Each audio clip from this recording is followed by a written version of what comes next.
I'm Peter Higginbotham, and for the last 20 years or so, I've been studying the subject of the workhouse. Take the big picture first of all. Workhouses started really to appear in the 1700s, and they were part of a system called the Old Poor Law, which actually went back to Elizabethan times. In fact, had its roots, and everything in those days was geared around the parish. That was the sort of the unit of administration. So parishes could collect money from the householders, which became the rates, which we kind of still have in the form of the council tax, but it started off as the poor rates. So every householder would pay so much a year to support the poor. And in fact, most of the money was given in handouts, what was called out relief. You know, whatever each person needed, they could get some cash or some clothing or some shoes or whatever. But there were two sort of problems with that. First of all, how do you choose who's really in need? Are they a deserving person or a bit of a scrounger, you might say? And the workhouse was a useful way of trying to distinguish those two places. Rather than the handout, you could say to a claimant, well, actually, we're not quite sure if you're poor, but what we can do for you is we've got this workhouse now for you where you can come and earn your keep, as it were. And the idea was that if you were a bit of a layabout and an idler, you would probably choose not to take up that offer. And also, some people couldn't get by even with the help of a handout. The elderly and the chronic sick, and so on. And the workhouse became a kind of a refuge for people, who really couldn't get by even with the help of a weekly handout.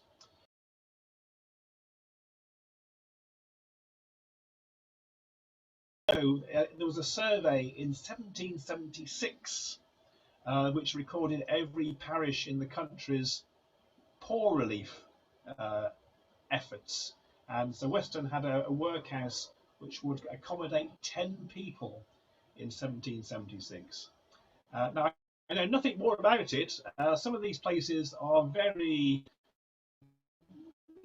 minimally documented. There was a workhouse in Weston somewhere, probably, a cottage, just an ordinary house. Probably wouldn't have been built specially. It would have been, a place that was rented for the purpose. And other parishes, in the county, like Cheddar, for example, had workhouses. In fact, probably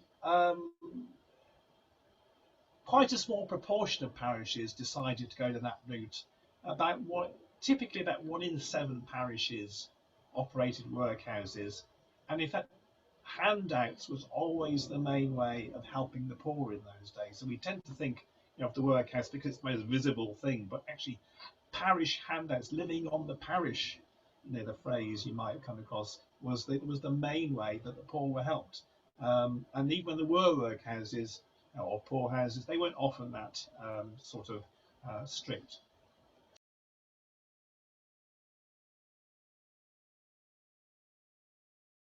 There was a whole regime in this big workhouse. Typically, these places held 200 or 300 people, and you went in the door. Lots of paperwork to do, and you were given a uniform.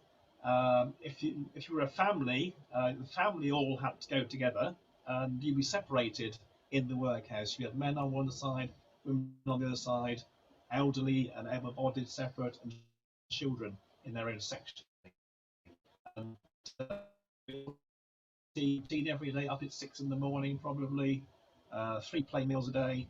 And if you were able-bodied, you expected to work when you're in the place.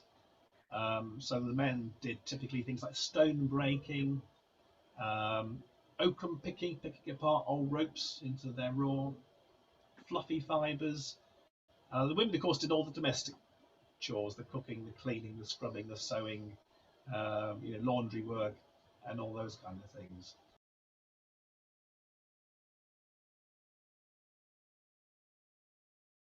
Uh, Basically, every householder had to pay, this poor rate, and it's based on the value of the property. And it was always locally funded. It wasn't centrally funded by government or by charity. There obviously were charities that supported the poor in various ways, probably more in the bigger cities. There were hostels in some places, and sort of sort of children's homes and all sorts of other things. But basically, this the poor relief system, the workhouse system, as we tend to call it, was the welfare system of the day. And it was funded but it was funded locally through the poor rates, and that kind of went on really, until the 1920s. It kind of got merged with other things like the, sort of council spending on roads and police and so on. But for a long time, everybody, every quarter usually would have got their poor rates bill. I say you actually come across these, sort of collections of old ephemera, the sort of 1903 rates bill, so much in the pound. The same way it's kind of calculated um, today to some degree, rather than the bands though, it's kind of based on the value of the your rent or your property. But it's basically it is the rates that we tend to think of.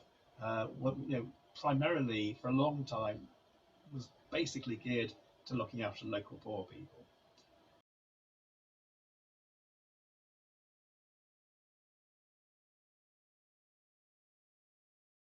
You stayed in the workhouse until you felt like leaving. In fact, you could back any time you wanted. It wasn't a prison.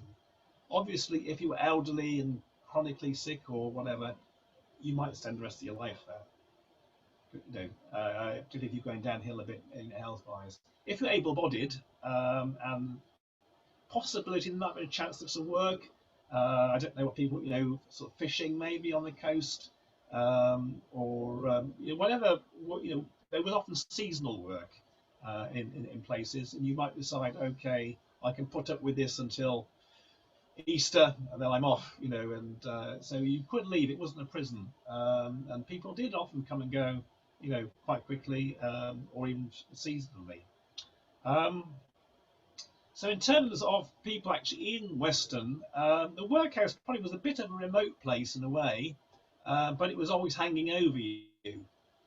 It was kind of people often, had this fear that if things didn't work out, if they were unemployed, or I don't know, broke an arm or a leg and couldn't work, then they might have to avail themselves of the workhouse. And it was a bit of a poverty trap, really, um, because if you were renting some accommodation in Western, say, then first of all you probably try and keep going as long as you could, but until you exhausted your landlord's patience. And if you were then off the workhouse for 3 months, 6 months, I don't know, they're not going to keep your accommodation sitting waiting for you rent free, are they? So and when if you did come out the workhouse, you didn't get a hand out to get you going again. You had to find somewhere to live, find a job. It was quite difficult actually getting out of the workhouse. So it was really a place you didn't want to be if you could possibly help it. So you would try all sorts of things, trying to avoid getting into that situation.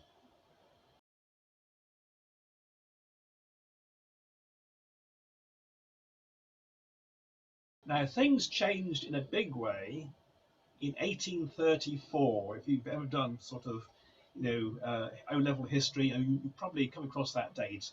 We had a new bit of parliamentary legislation called the New Poor Law Amendment Act, and that tried to it basically it wanted to reduce the cost of looking after the poor. So the welfare bill was a big issue in those days, as it still is. And the idea was that we would make the place the system more efficient, and also it would be a bit more off-putting. So no longer parishes were put together into groups called poor law unions. So Weston became part of the Axbridge Poor Law Union. So these unions, typically 20 or 30 parishes around a town, and the unions set up large workhouses to serve that whole area. So Axbridge in the 1830s built a big workhouse. So some of your viewers may remember it as St John's Hospital, as it was until the 1980s in Axbridge. And so if you were in, after 1834, if you were in Weston and wanted help, you would apply to the union. And the front line of this system were people called relieving officers, who actually did, were the sort of the face of the system. And the union would have had two or three of these people, and they would have toured every parish in the union. So in Weston, if you live there, the relieving officer would be outside the Rose and Crown on Tuesdays at 10 and maybe Fridays at 3, and you go and queue up and tell him your sob story. And you're probably hoping for a handout, actually, because handouts never quite went away, despite the aim of the new system. And you say, oh, right, okay, so you're able-bodied, are you? Right, okay. I think all we can offer you is the workhouse. So if you decided to take up that kind of offer, it was up to you. You give you a chitty, and you would make your way all the way over to Axbridge, and there you'd be admitted to the workhouse. If you decided not to take up that offer, no, you're on your own. In some cases, people like widows with children, or if you were sick, you could still get handouts. But particularly if you're able-bodied, they were the people they were trying to crack down on.